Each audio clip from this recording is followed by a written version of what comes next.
em nome de Jesus. Bom, hoje eu não poderia fugir dessa data. É uma data festiva.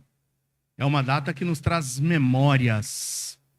Eu relembro com bastante alegria, muito da minha mãe. Minha mãe se foi em 19 de dezembro do ano de 1989. Desde lá ela já está com o nosso Salvador.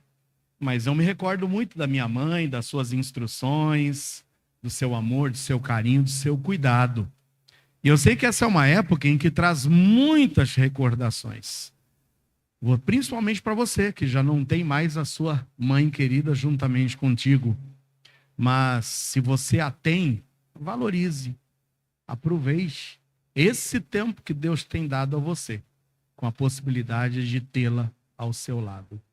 Porque muitas vezes a gente só dá valor para as coisas quando a gente perde, não é mesmo? Então não faça isso, não espere perder para você valorizar. Então eu preciso hoje trazer uma mensagem, uma palavra direcionada às mães, mas na realidade a toda a igreja. Eu li uma reportagem que envolve o que nós vivenciamos nesses últimos 2 anos de pandemia. A reportagem diz o seguinte: a pandemia expôs diversos problemas sociais, mas um deles foi agravado. Em 2 anos, mais de 320 mil crianças foram registradas somente com o nome da mãe na certidão de nascimento, segundo dados dos cartórios de registro civil do Brasil. Você consegue imaginar isso? 320 mil crianças sendo registradas nesses 2 anos de pandemia só com o nome da mãe, sem o nome do pai. Além de sofrerem abalo emocional, sem o convívio com o pai e nenhuma ajuda financeira, as crianças muitas vezes passam dificuldades. Também os reconhecimentos de paternidade caíram mais de 30% quando comparados a 2019. Eram 35.243, passaram para 23.921 em 2020, e em 2021 atingiram 24.600 ocorrências. Ou seja, pais reconhecendo a sua paternidade em cima de crianças que haviam nascido sem a participação ativa dos seus pais no seio da família. É nessa realidade que muitas vezes entram as avós como um socorro e um refúgio para essas mães, que têm que lutar em dobro para suprir as necessidades, não somente físicas, mas sobretudo emocionais e espirituais dessas crianças. Hoje a minha palavra vai, em primeiro lugar, direcionada às avós e às mães. Muitas avós e mães que têm sido heroínas nesse nosso país, que assumem toda essa carga de instrução, de educação, de dar o carinho, de dar a orientação a muitas crianças que não têm o privilégio de terem um pai presente. A Bíblia nos conta sobre 2 mulheres gigantes e valorosas. Uma avó e uma mãe, que marcaram a diferença na vida de um jovem. Minha filha falou sobre isso ontem. E eu perguntei para ela: você falou sobre essa mulher? Ela falou: falei. Eu também falarei sobre ela amanhã. Então, vai se complementar o que ela falou ontem e o que eu falei hoje. Mas eu tenho certeza que ao término vocês vão dizer: a sua filha pregou melhor ontem, pastor. Abra sua Bíblia na segunda carta escrita por Paulo a Timóteo. Segunda carta de Paulo a Timóteo, capítulo 1, versículos 1 a 5. Segunda carta de Paulo a Timóteo, capítulo 1, versículos 1 a 5. Acompanhe a leitura aí, mesmo assentado. Paulo, apóstolo de Jesus Cristo, pela vontade de Deus, segundo a promessa da vida que está em Cristo Jesus. A Timóteo, olha que interessante, a Timóteo, meu amado filho, graça, misericórdia e paz da parte de Deus Pai e da de Cristo Jesus, Senhor nosso. Dou graças a Deus, a quem desde os meus antepassados sirvo, com uma consciência pura de que, sem cessar, faço memória de ti nas minhas orações noite e dia, desejando muito ver-te, lembrando-me das tuas lágrimas para me encher de gozo, trazendo à memória a fé não fingida que em ti há, a qual habitou primeiro em tua avó, Lóide, e em tua mãe, Eunice, e estou certo de que também habita em ti. Amém? Leitura belíssima da palavra de Deus, que nos conta sobre essa avó, sobre essa mãe e sobre esse jovem chamado Timóteo. Timóteo, para quem não sabe, foi um jovem pastor. Um jovem pastor, companheiro de Paulo em algumas de suas viagens missionárias, assumiu posteriormente o pastorado da igreja em Éfeso. Em uma ocasião, Paulo até diz, olha, não desprezem o jovem Timóteo.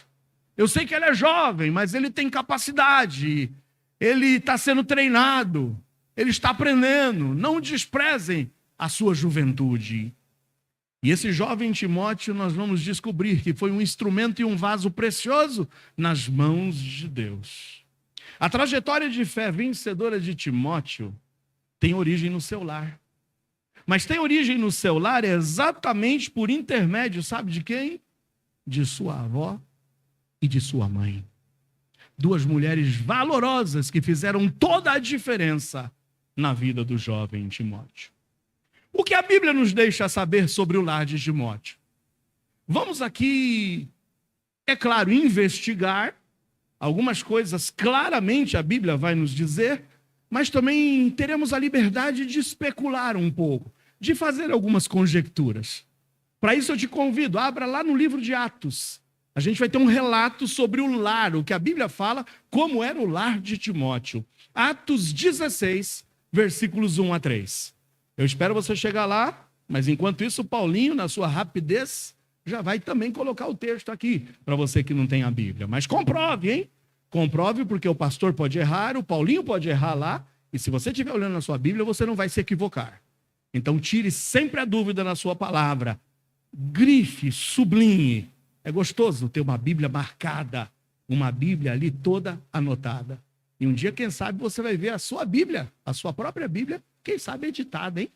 Tem a Bíblia anotada por Spurgeon, tem a Bíblia lá de Scofield, e quem sabe um dia vai ter a Bíblia do Anderson, imagina? A Bíblia do Samuel. Não deu não, né? Não sei se alguém vai comprar, mas, né? Vamos lá. Atos 16, 1 a 3. E chegou a Derbe e Listra, e eis que estava ali um certo discípulo por nome Timóteo. Quem era Timóteo? Filho de uma judia que era o quê? Crente, mas de pai grego. Não é interessante? Aqui fala o texto escrito por Lucas. A judia era crente, mas o pai só fala que ele era o quê? Grego. Então Timóteo é fruto do casamento de uma judia com um grego. Um casamento misto, do qual davam um bom testemunho os irmãos que estavam em Listra e em Icônio. Embora ele fosse filho de uma judia crente e de um pai grego descrente, incrédulo, Timóteo dava um bom testemunho entre os irmãos que estavam em Listra e em Icônio. Paulo quis que este fosse com ele e, tomando-o, circuncidou. A circuncisão era um rito judaico. Era um rito judaico obrigatório a todo o menino. Quando o menino nascia, ele seria circuncidado ao 8º dia. Isso era um rito de pertencimento ao povo judeu. Mas sabe que quando um grego, seja um árabe, seja qualquer outra pessoa, se convertesse ao judaísmo, ele também era circuncidado, como uma prova de pertencimento ao judaísmo. Ele era o chamado prosélito. É o gentio, ou seja, todo aquele que não era judeu e que se convertia ao judaísmo. Como que era a marca do pertencimento? A circuncisão. Talvez você pergunte, o que é circuncisão, pastor? É uma cirurgia hoje muito conhecida entre os meninos. É uma cirurgia que se chama de fimose. A circuncisão era essa cirurgia de fimose, que é tirar o excesso da pele do órgão do menino, tá bom? Então essa era a circuncisão, um rito de pertencimento à nação judaica. Então note, Paulo quis que esse fosse com ele. Note que o Timóteo era filho de uma judia crente, no entanto, de um pai grego. E pelo fato de ser de um pai grego, e é por isso que eu digo que o pai era incrédulo, porque se o pai tivesse se convertido, seja ao judaísmo, o pai haveria sido circuncidado e também haveria circuncidado o seu filho. Mas o que fez Paulo? O circuncidou por causa dos judeus que estavam naqueles lugares, porque todos sabiam que seu pai era grego. Então é tipo aquilo, Paulo falou, embora nós já estejamos livres desses ritos, por sermos cristãos, convertidos a Jesus Cristo, estamos livres do jugo da lei, para que não seja motivo de escândalo entre aqueles que ainda estão se convertendo. Vamos circuncidar o Timóteo, para que não cause nenhum espanto entre os judeus, ou não cause, quem sabe, um descrédito desses judeus e uma repulsa deles para com Timóteo. Timóteo era neto de Lóide, filho de Eunice, que era uma judia convertida, casada com esse homem grego, e que vivia uma região que hoje, atualmente, é a região da Turquia. Paulo havia empreendido uma primeira viagem a essa cidade de Listra, onde vivia o nosso amigo Timóteo, quando provavelmente Lóide e Eunice tenham se convertido. Então note, Paulo agora, nesse relato, ele retorna a Listra. E ele retorna justamente para convidar Timóteo a acompanhá-lo na sua viagem missionária. Mas quando se deu a conversão de Timóteo? Quando se deu a conversão de sua mãe, que aqui diz que era uma judia, mas não que professava o judaísmo, mas uma judia crente. Ou seja, uma judia que havia se convertido a Jesus, havia crido que Jesus era o Messias prometido. Quando é que provavelmente se deu essa conversão dessa família, exceto do seu pai, que continuou sendo grego e incrédulo? Veja, em Atos 14, voltando aí 2 páginas antes, olha o que diz em Atos 14, 1-7.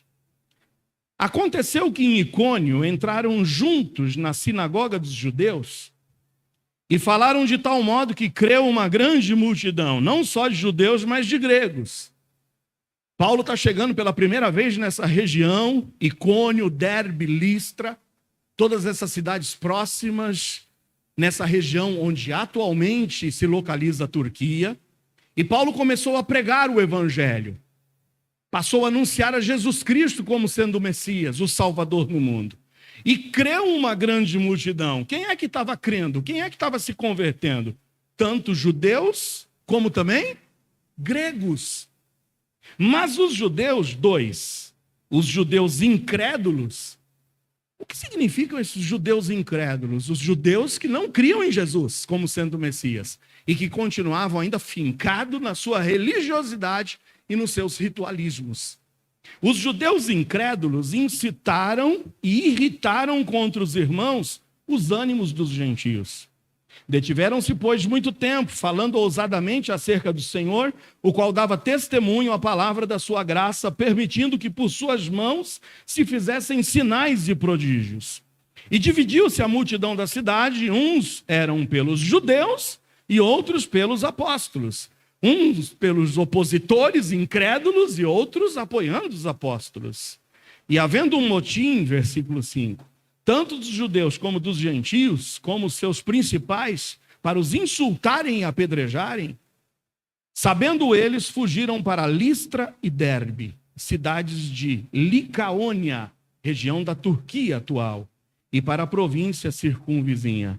E ali, em Listra e em Derbe, após essa perseguição que eles sofreram em Icônio, o que eles fizeram? Versículo 7. Pregaram o evangelho.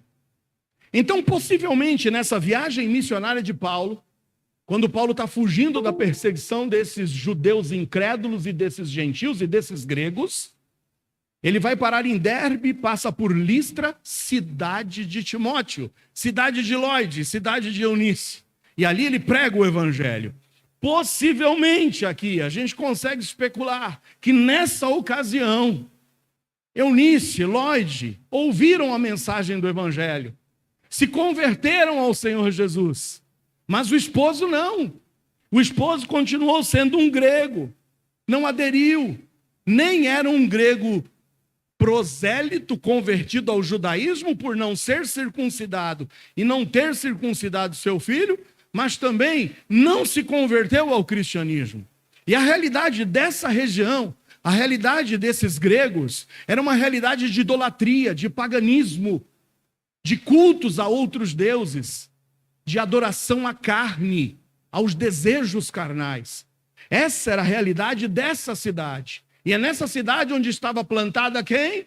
A jovem Eunice com a sua mãe Lóide, com o seu esposo grego, um casamento misto. E por que a gente acredita que tenha sido um casamento misto? Porque ela era uma judia e era permanentemente proibido um judeu casar-se com um gentil, com alguém que não professasse a sua religião.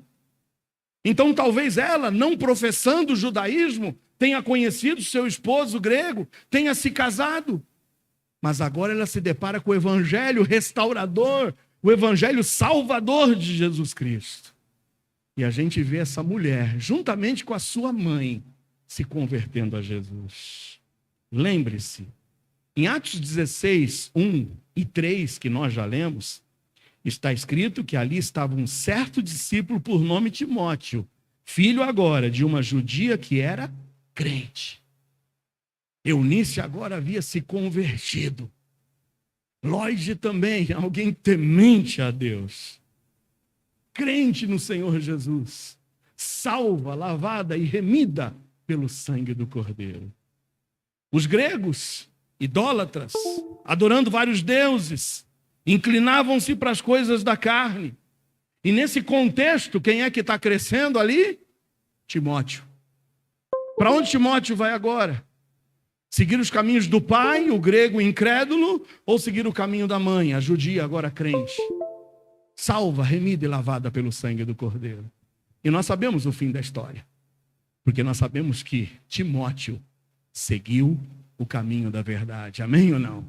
A Bíblia não vai falar mais do pai de Timóteo. Mas a Bíblia vai exaltar a avó e a mãe. Que papel essa avó e essa mãe tiveram na vida desse jovem. Sabe, quando comecei lendo o relato dos nossos dias, de muitas mães criando filhos hoje sem pais, o que a gente vai ver daqui para frente, em todas as cartas escritas por Paulo, é a exaltação e a citação de Lóide, a citação de Eunice, e nada mais se fala do pai de Timóteo. Talvez a realidade de Timóteo tenha sido essa agora. Criado com a mãe, criado com a avó, com a ausência de um pai que pudesse instruí-lo e conduzi-lo no caminho da verdade. Mas que mulheres valorosas, que mulheres de Deus. Oh, como a Bíblia exalta Lóide e Eunice, por terem instruído Timóteo no caminho da verdade. Eu quero fazer aqui um hiato. Quero fazer aqui, sabe, uma ressalva, um alerta. Principalmente a você, jovem. A você que está buscando, quem sabe, alguém para se relacionar. A você que está pensando, quem sabe, no casamento. A você que está pensando em dar um passo a mais na área sentimental. Muito cuidado ao fazer suas escolhas. Muito cuidado com a pessoa que você vai escolher para dividir a sua vida. Porque no casamento a gente divide vida, a gente divide dívidas, a gente divide responsabilidades, mas fé a gente não divide. A fé divide lares e relacionamentos. Muito cuidado. Eu não consigo, sabe, irmãos, imaginar, eu não consigo conceber como alguém que tem o conhecimento da verdade e que insiste em relacionar-se com alguém que não tem e não compactua da sua mesma fé. Fé dividida divide lares. Fé dividida divide lares. Muito cuidado pelo caminho que você está trilhando. O que a gente vê aqui é louvado e bendito seja o nome do Senhor. Uma avó e uma mãe que conseguiram tirar o seu filho desse ambiente de paganismo, desse ambiente de idolatria, desse ambiente de pecado, e conseguiram inculcar e colocar nesse coração desse jovem o temor a Deus. Louvado e bendito seja o nome dessas duas mulheres valorosas. Apesar da falta de referencial por parte de seu pai, essas duas mulheres fizeram a diferença. E vejamos 3 rápidas qualidades encontradas em Lloyd e Eunice. Primeiro, eram mulheres educadoras, mulheres instrutoras. Isso está na mulher. É algo nato da mulher instruir, educar.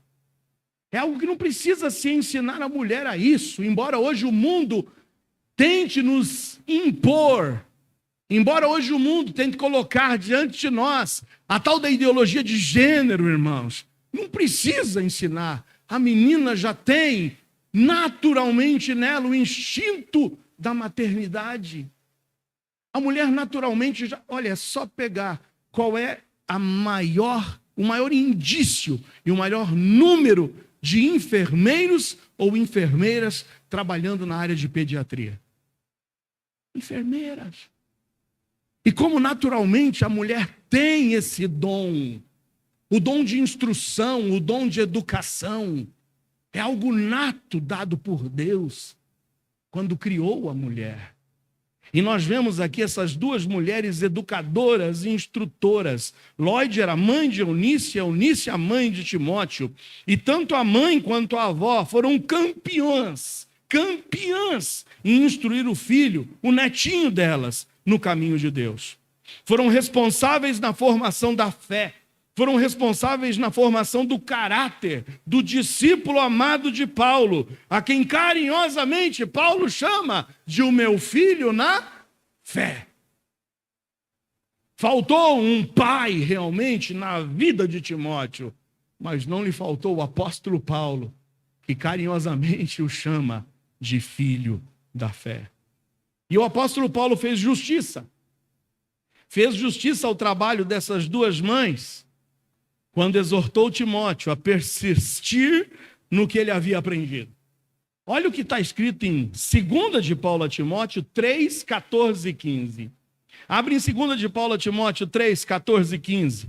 Veja as palavras de Paulo a Timóteo. Tu, porém, permanece naquilo que aprendeste e de que foste inteirado, sabendo de quem o tens aprendido. De quem você aprendeu tudo isso, Timóteo? Você aprendeu desde a tua meninice. Você sabe a sabiu dos lábios da sua avó. Talvez ela tenha se assentado com seu netinho várias vezes e contado histórias sobre a vida do povo de Israel, das intervenções que Deus fez, de como pela fé o povo saiu da escravidão, percorreu rumo à terra prometida. Tenho certeza que a vovó Lloyd falou e contou as histórias com autoridade dos grandes heróis da fé. E com isso o menino foi crescendo e se fortalecendo nessa fé. Fé não fingida. Os triunfos de uma avó e os triunfos de uma mãe têm muito a ver com a instrução que ela dá aos seus filhos nos primeiros anos de vida. Você, vó, não perca tempo. Passe tempo de qualidade com seus netos. Mas você, mãe, muito mais ainda você, mãe, não importa. Talvez a sua realidade seja a realidade de Eunice. Talvez a sua realidade seja a realidade onde o seu marido não está presente nessa tarefa. Talvez você arduamente, heroicamente, esteja sendo a única lutando contra a maré, tentando inculcar no coração dos seus filhos a palavra da verdade. Talvez você às vezes se desanime, olhando e não vendo a participação do seu esposo. Talvez nem esposo você tenha, talvez tenha sido abandonada, talvez tenha feito uma escolha errada. Talvez hoje esteja aí colhendo os frutos de uma decisão errada. Não importa. Você pode fazer a diferença e marcar a diferença na vida dos seus filhos. Porque uma mulher, uma mãe com uma Bíblia nas mãos, pode fazer uma grande diferença na vida dos seus filhos. Seja essa mãe instrutora, essa mãe educadora. Mas em segundo lugar, eu vejo que Lloyd, a avó, e a Eunice, a mãe, eram mulheres de fé também. Não mulheres que gastaram tempo instruindo, exortando, educando, mas eram mulheres de fé. Quando Paulo relembrou a vida do seu discípulo, ele revisou ali, lembrando que sua fidelidade ao Senhor, assim como toda a sua vida exemplar, se devia a uma grande obra realizada por quem? Por sua avó e por sua mãe. Porque Paulo lembra, traga à memória o quê? Fé não fingida. Fé que com certeza era um espelho da fé da sua mãe. Fé que era um espelho da fé da sua avó. Seguramente Timóteo presenciou demonstrações contínuas de fé da sua mãe e de sua avó. Quem sabe o seu pai grego, metido ali na imoralidade daquela cidade. Quem sabe o seu pai grego os tem abandonado? Não sei, estou especulando. Mas eu sei que essas duas mulheres se converteram ao Senhor Jesus e passaram a pagar o preço da conversão. Em viver, em conviver com um homem que não queria saber de Deus. Mas eu tenho certeza que Timóteo acompanhou os atos de fé de sua mãe, os atos de fé de sua avó.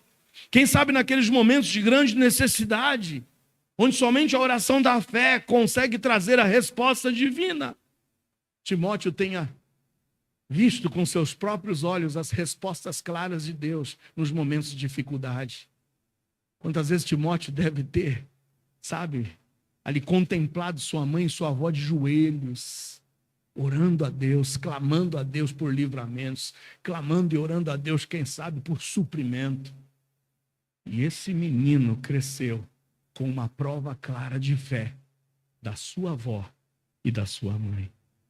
Ao que tudo indica, como Paulo não cita em suas cartas mais o pai de Timóteo, muitos historiadores acreditam que nessa altura do campeonato ele já tenha ficado órfão, porque o pai talvez já tenha morrido, ou talvez abandonado a sua mãe.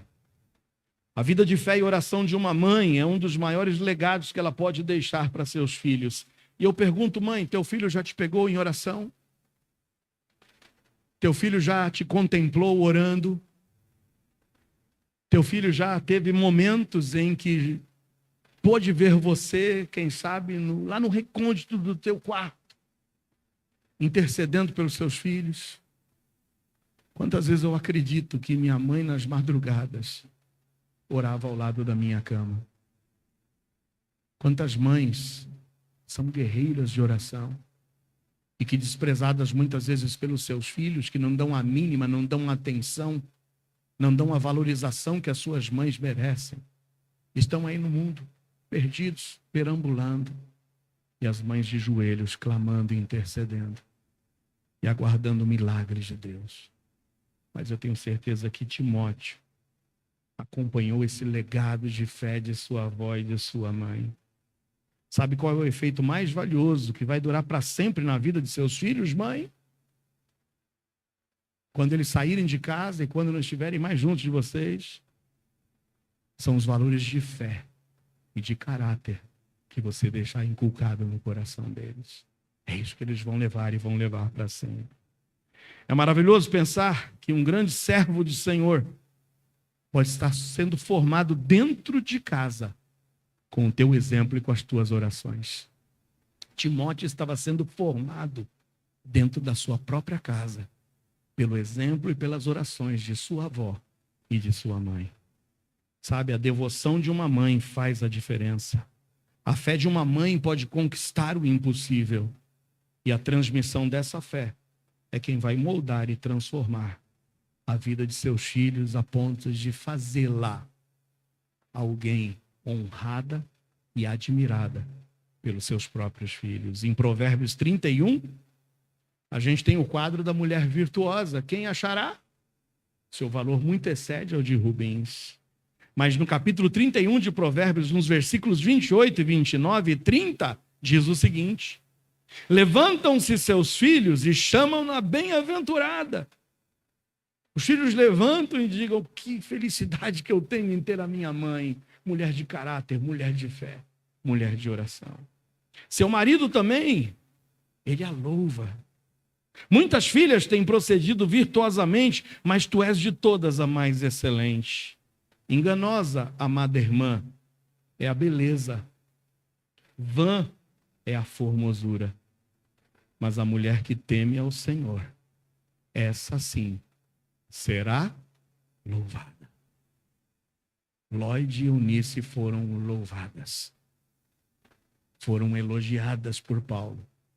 Não por sua beleza exterior, não por sua vaidade, mas pelo temor que essas mulheres tinham. Mulheres instrutoras e educadoras, mas mulheres de fé.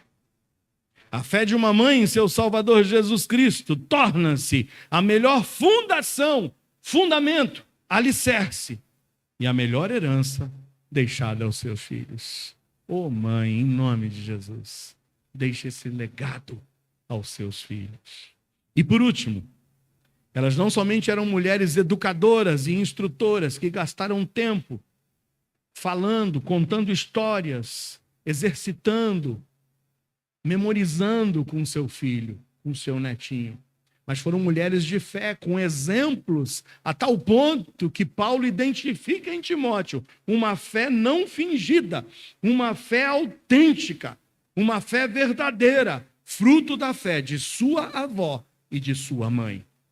Mas em terceiro lugar, elas eram mulheres que verdadeiramente amavam a Deus. E como amavam a Deus? Timóteo, eu tenho certeza, era o neto amado de Lloyd. Timóteo, eu tenho certeza absoluta, era o filho amado de Eunice. Mas ambas mulheres viam no menino dons, atitudes, qualidades que o tornariam um homem diferente. Elas já previam: esse nosso menino está amadurecendo na fé, esse menino está se destacando, esse menino está crescendo no seu potencial. Sabe, mãe, eu acho que logo, logo a gente vai perder ele. Sabe, mãe? E Lloyd talvez olhe para a filha e diga: mas Eunice, a melhor coisa que pode acontecer para nós não é perdermos o nosso menino para o mundo, mas é entregarmos esse menino a Deus. Ele está prosperando, ele está progredindo. Sua capacidade de memorizar as Escrituras, levando em conta o que Paulo mesmo disse sobre ele. Lembra em 2 de Paulo a Timóteo 3,15? Em 2 de Paulo a Timóteo 3,15, Paulo disse: desde a tua meninice você sabe as sagradas escrituras, que podem fazer-te sábio para a salvação, pela fé que há em Cristo Jesus. Paulo não estava escolhendo qualquer um. Paulo estava escolhendo um jovem que desde o seu berço e desde a sua história mais tenra, no seio do seu lar, já marcava a diferença por uma educação, por uma instrução e por uma fé não fingida, espelho do que era a sua mãe, espelho do que era a sua avó. É aqui que essas mães exibem essa grande característica, esse grande troféu, o do sacrifício de deixar o seu ente querido, o seu menino, o seu jovem Timóteo, partir. E partir por amor a Deus. E partir por amor à sua causa. Eunice não esconde o filho que ela formou. Quando o apóstolo colocou os olhos nela, ela não falou: não, filho, vai para lá, não, eu não vou te entregar, não, filho, eu não posso permitir, filho, não me abandona, filho, não me deixa, não. Mas Eunice, com satisfação, sabia: o meu filho vai por uma boa causa. Saiba, mãe, você prepara seu filho para o mundo. E uma hora ele vai bater asas. Tem mães que continuam sendo, me perdoe a palavra e não interprete mal, continuam sendo mães galinhas. Sabe o que é a mãe galinha? Ela abre as asas e quer o filho debaixo das asas dele. É o meu menininho, coitadinho, não saia daqui, fica comigo. A gente cria os nossos filhos para o mundo. Eles vão bater asas e eles vão. Mas o mais importante é nós não perdermos os nossos filhos para o mundo, mas nós entregarmos os nossos filhos para Deus. Amém ou não? Para Deus. Que prazer nessas mães. Mães águias, que estavam ensinando, capacitando e preparando os seus filhos para darem os seus altos voos. Muitas lágrimas, quem sabe coração apertado, mas elas sabiam, o nosso filho vai agora, o nosso neto vai agora para um lugar no centro da vontade de Deus. A mãe que sabe que seu filho vai ser usado para abençoar vidas, vai ter as suas lágrimas de tristeza se transformando em lágrimas de alegria. Minha mãe não pôde me ver, sabe, nessa minha posição de pastor, de servo de Deus, de uma pessoa que abriu mão do mundo, que abriu mão da sua carreira, que abriu mão de seus propósitos para entregar a vida para Deus e para o Evangelho. Minha mãe não pôde se alegrar com esse feito, mas eu tenho certeza que um dia lá nos céus eu me encontrarei com ela e poderemos nos abraçar. E eu tenho certeza que não terá nos olhos de minha mãe lágrimas de tristeza, mas lágrimas de alegria. A atitude de Ana no Antigo Testamento, mãe de Samuel, torna-se também exemplar nesse sentido. Durante tempos, durante anos, ela orou: Senhor, me dá um filho. Senhor, me dá um filho. E quando Deus atendeu a sua ação e deu o filho a ela, o que fez ela? O devolveu ao Senhor. O devolveu ao Senhor. Ó Deus, tu me destes o filho que eu tanto queria, e agora eu tenho o que te oferecer. E nós sabemos que Samuel foi profeta de Deus, valoroso. A mãe de Sansão, quando recebe a visita do anjo, quando sabe que do ventre dela sairia o libertador de Israel, ela cuidou, zelou desse menino, sabendo, eu não estou cuidando, zelando e instruindo ele para mim, mas para a obra do Senhor. E o que dizer de Maria, a mais bendita das mães, que sabia que no ventre dela estava sendo gerado o Salvador do mundo, que seria entregue para em uma cruz ter o seu sangue derramado para o perdão dos pecados de toda a humanidade. Ô mãe bendita, entregou o seu filho para a morte, mas sabendo que o entregou como uma oferta para o Senhor. Talvez você sonhe com uma carreira próspera para os seus filhos. Talvez você sonhe em que ele se destaque em várias áreas da sociedade. Mas talvez você nunca orou para que seu filho e sua filha fossem servos fiéis para o Senhor. Porque se o Senhor já nos der filhos, que sejam filhos de caráter, tementes a Deus e que honrem a Deus, o legado de fé nós já deixamos no coração dele. O maior legado que você pode deixar para os seus filhos é fé. E fé não fingida.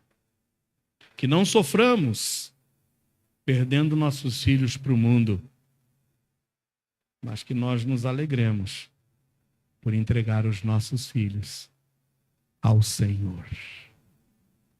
Eu concluo dizendo que a pandemia expôs diversos problemas sociais, entre os quais eu já lhe citei, mais de 300 mil crianças registradas somente com o nome da mãe na certidão de nascimento. Crianças que foram criadas por mães, crianças que foram criadas por avós. Mas o que fez a diferença, o que pode fazer a diferença na vida dessas crianças hoje, e pode ser, quem sabe, o teu filho, é se você hoje se levantar para ser uma Lloyd, para ser uma Eunice, para dizer, Senhor, me faça uma mulher educadora. Faça de mim uma mulher de fé. Faça de mim uma mulher que ame a ti, ó Deus, acima de tudo, e a sua causa, e que não meça esforços para plantar no coração dos meus filhos uma fé não fingida, sabendo que se eu não os perder para o mundo, mas eu os entregar a ti, esse será o maior prêmio que eu terei em minha vida. Com muito respeito, com muita admiração, a gente hoje honra a Lloyd e honra a Eunice. Mas hoje Deus quer honrar também as Marias, as Anas, as Eunices e tantas outras mães e avós aqui, que se disponham a partir de hoje a marcar a diferença na vida de seus avós e na vida de seus filhos. Que Deus possa coroar a cada uma das mulheres aqui presentes, exatamente com essa obra incomparável de preparar homens e mulheres para o reino de Deus. E você, pai, marque a diferença também. Não seja ausente. Não seja um pai que nem o seu nome foi citado na vida de Timóteo. Mas o nome da avó e da mãe hoje são perpetuados para toda a eternidade. Que você não seja um zero à esquerda, mas que se levante para também assumir o seu papel de educador, de homem de fé e, acima de tudo, homem que ame a Deus, ame a sua causa e, acima de tudo, ame os seus filhos. Feche